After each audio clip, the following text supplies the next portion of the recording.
Hey everybody, I'm Bob Piguet, father of the bride, and the grandfather of these two beautiful granddaughters. These shy, reserved granddaughters up here dancing the night away. First, a shout out to Haley. Awesome job, well done. I would also like to recognize Kenny, who did a phenomenal job this afternoon as officiant. Beautiful setting. I would like to start with one observation. I'm the father of the bride. I'm sitting at table 11.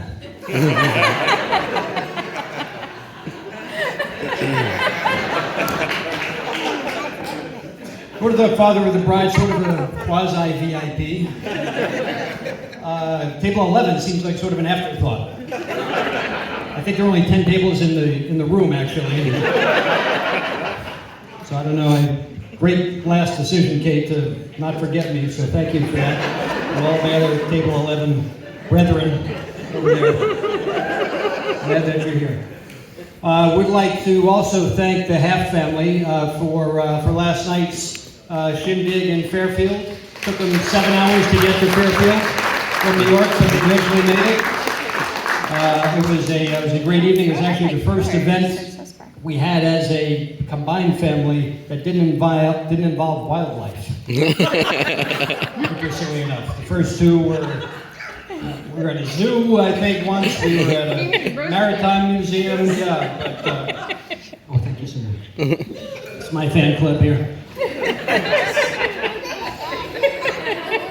So the only complaint I did hear last night about the event was that there wasn't enough food. So next time we do this, if you can make sure there's some more, a few thousand more hamburgers, that'd be great. The 1,200 we had were clearly insufficient.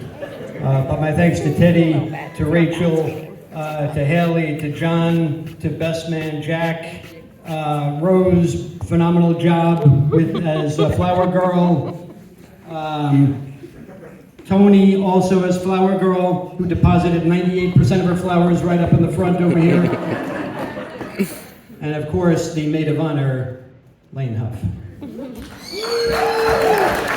Phenomenal job. Just a shout out to my family. Lily came down from Vermont.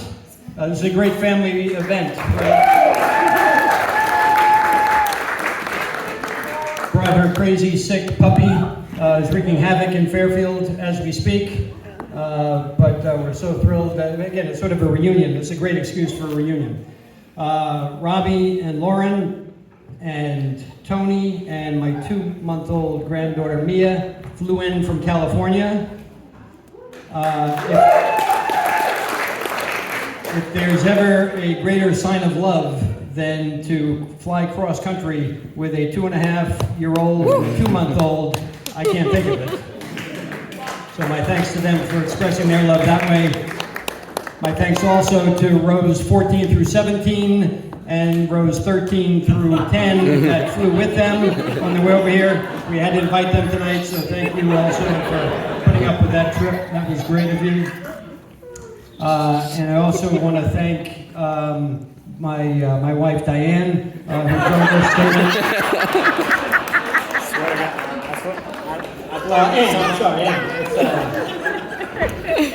We get that all the time.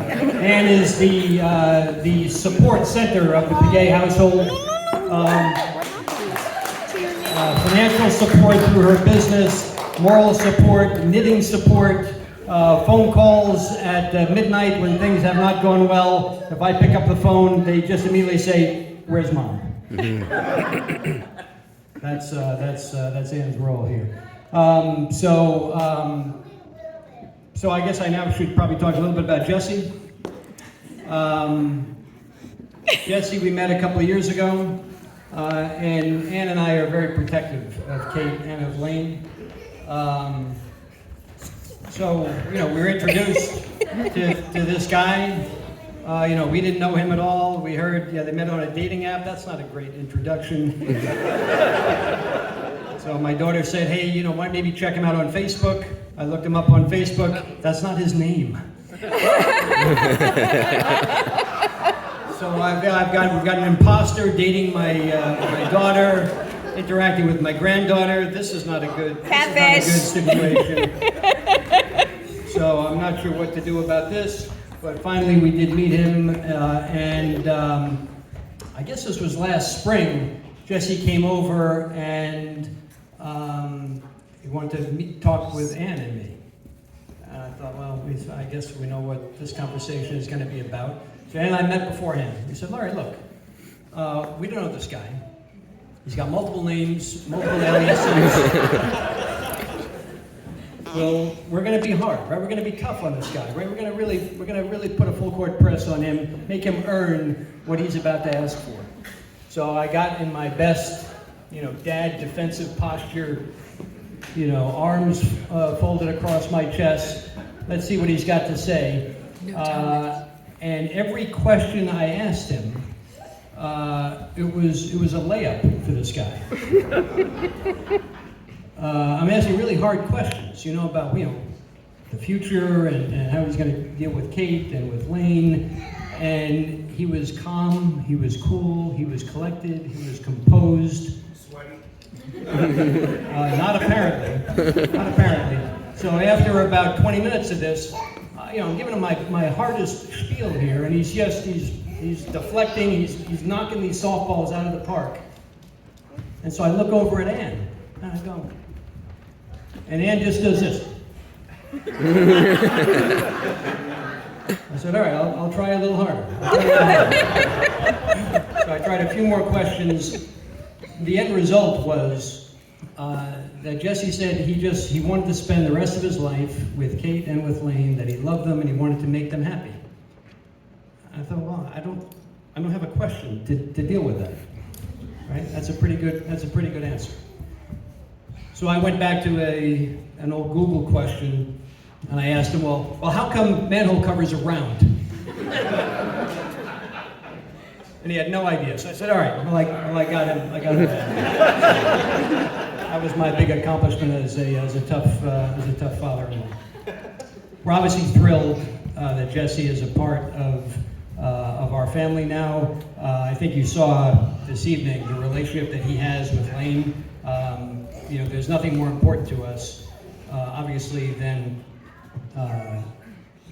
Kate and obviously Lane. And if you see them together, you see the relationship they have, the way they play together, the way they dance together, the way they sing together, the way they play dress up together.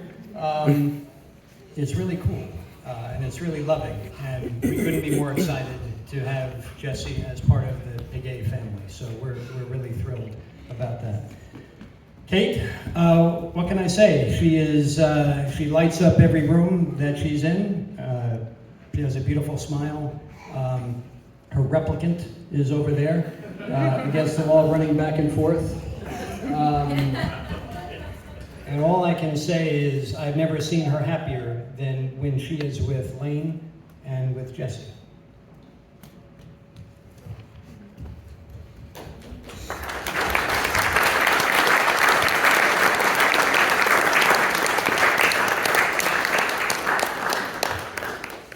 So for a dad, that's pretty good. So, please raise your glasses and let's toast Kate and Jesse and Lane. We love you.